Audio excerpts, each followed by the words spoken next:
Did you know that you may be carrying a lot of suppressed anger without even realizing it? Maybe you see yourself as someone who is not angry. You avoid conflicts, trying to stay calm, don't like starting arguments. Maybe you even pride yourself for being the nice one or keeping the peace. But very often what looks like the calmness on the outside can actually be a habit, a survival habit of hiding anger, probably learned very early in life. And today I want to share with you some signs that might show that you're carrying a lot of suppressed anger even if you don't consciously feel it. For me, realizing how much anger I was suppressing was a huge mindset shift. After this, I start blaming myself less, understanding my emotions better, little by little learning to release this anger and slowly getting my personal power back. So now let's talk about the 7 signs of suppressed anger that you may be ignoring. And the first one is fear of confrontation and conflict. When you have a lot of suppressed anger, confrontation feels dangerous instead of natural. You might avoid arguments, disagreements, or even important conversation because deep inside, anger feels like something unsafe. Very often it's something that we can learn in our childhood. When anger was not allowed, it was punished, rejected, or caused other problems. So now, instead of expressing it, even when it's healthy, you prefer to hide it and to stay safe. The second way suppressed anger can show up is through silent resentment building inside. Resentment happens when someone crosses your boundaries or do something that hurts you or offends you. But instead of saying anything, you do nothing. Maybe because you're afraid of conflict, or there is a fear of judgment or something else. So you pretend that everything is fine. But the anger doesn't go anywhere. It stays inside, trapped, growing into bitterness and distance. The third sign is discomfort around people who express anger. So when you feel uncomfortable around people who express anger, even if it's a healthy anger, it can be a sign of your suppressed anger.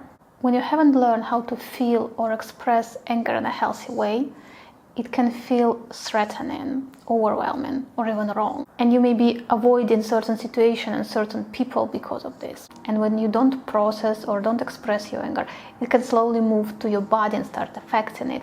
And that's why the fourth sign is physical tension from accumulated anger. Because strong emotions, they don't just stay in our mind. They start to influence our nervous system and our body as well. And if you have certain tensions in the body, muscle tensions, or maybe tight jaws, or maybe you're grinding your teeth at night, maybe you have headaches without no obvious reasons, this can be also a sign of suppressed anger that need to be released.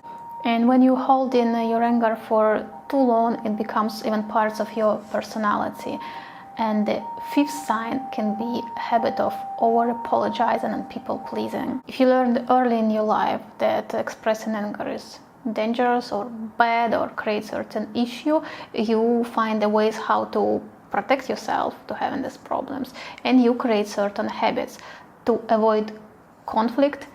Sometimes instead of saying no, you're saying yes, and you create a habit of people pleasing, but anger doesn't go away, it stays inside. And in another situation, you're afraid so much to cause someone else anger that you constantly try to apologize for everything because you don't want to be the wrong one, you don't want to be the one that causes anger in some other person. And if you're doing it for a very long time, you can even create certain identity about yourself. And that leads us to the sign number 6, which is being the good one to avoid judgment. If all your life you're avoiding to feel anger, to express anger, and also to do something that can cause anger in other people, you created all this defense mechanism, all these habits, all these patterns, and you create the identity of being a good one. So you always try to act as polite, calm, and kind. But this kind of goodness becomes a way to stay safe and accepted. And often it means you pushing a lot of your real emotions, real desires, and a lot of your anger inside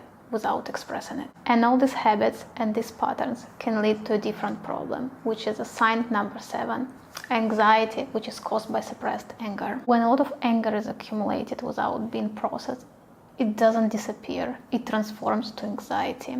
Your nervous system gets used to have this tension, always alert, always ready, always in a stress mode because all this emotional energy has nowhere to go. And many people think they just have an anxiety, but in some cases it can be a result of a suppressed anger. And I'm telling all this from my own experience. I'm living with anxiety for many years, and I had almost all other symptoms, habits, and problems.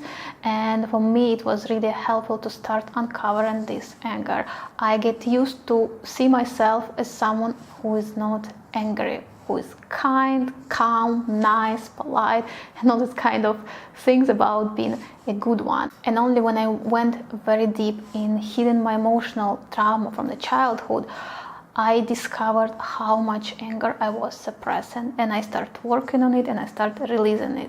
And it was very helpful. It changed my approach with emotions, not just with anger, with all of them. Because where is suppressed anger is also a lot of suppressed pain. And I have another video where I'm mentioning signs of suppressed emotional pain. If you're interested, you can check also this one. And another thing that can happen with people who learn not to express anger and seeing it as bad, they still felt it. And in this moment, anger can switch kind of inward, and you can start blaming yourself for being the bad one, for the fact that you have it. And you can also create this habit of criticizing yourself, blaming yourself, and it's possible that together with anger you may have accumulated a lot of guilt. This guilt may be even unconscious. But there are also certain signs of it, and there are different ways to find, uncover, and heal this guilt, because when you have it, it can be stopping you from having good things in your life. Guilt blocks our achievements, joy, and happiness, and guilt also attracts a lot of punishment. And if you think that there is something that you may have, you can check also my video about unconscious guilt. I will link it. And if you see that you're carrying certain suppressed emotions, and you see that maybe it influencing your life, your self-esteem, maybe even your health, and you want to start working on it, releasing it, changing it, healing, and start feeling better, you can subscribe to my channel, because I have a lot of content on this topic, and I will continue publishing more. If you have some special questions or requests for the next videos, you can always leave me a comment.